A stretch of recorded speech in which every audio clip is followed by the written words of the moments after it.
Well, I want to thank Congresswoman Boebert and all of my other colleagues here who are standing up against this attempt to undermine free speech. And we've seen it over and over again from Joe Biden. And you just think about this idea of ministry of disinformation coming from the very same people who called parents who wanted to play a role in their kids' education domestic terrorists. What is it that Joe Biden has against people expressing their views if it goes against his far left Soviet style radical ideology? That's really what this is about. It's been about government control from the beginning. They want to control what people say, they want to control what people think, they want to control the people's ability to enjoy their own freedoms.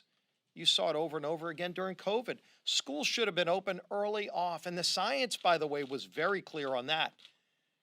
And yet some of the same people that would be in charge of the Ministry of Disinformation were some of the people trying to keep schools shut down.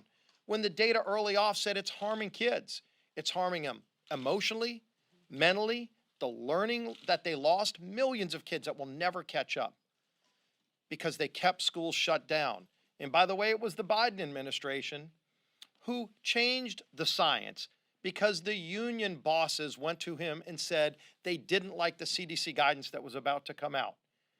And they were actually able to get the CDC to change the science to conform to what the union bosses want so they could shut down schools easier.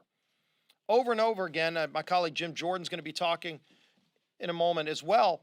We've been calling for a hearing on the origins of COVID for over a year. And Joe Biden, Nancy Pelosi, all the Soviet-style leaders here in Washington will not let that debate go forward. But again, if we're talking about a ministry of disinformation, do you know it was people in the Biden administration that were saying if you suggested that COVID started in the lab in Wuhan, that you were promoting a conspiracy theory? People in the CDC actually said that. And now when you talk to most scientists who have looked at the genetic structure of COVID-19, they all say it's highly unlikely that it was naturally created from a bat to an animal to a human. It was probably genetically manipulated and more than likely in that lab in Wuhan. So sure enough, more facts are coming out that it very well started in the lab in Wuhan. They still won't hold a hearing on this, by the way. We will when we're in the majority. We'll get to the facts. But some of these very same people involved in this ministry of disinformation were calling it a conspiracy theory to suggest that COVID-19 started in the Wuhan lab, when in fact now more and more science shows it probably did. So again, the very people that are talking about being involved in a ministry of disinformation are themselves the purveyors of disinformation. So I guess if you need to find somebody who's an expert in spreading disinformation, they found the right person, because she has been a purveyor of disinformation over and over and over again.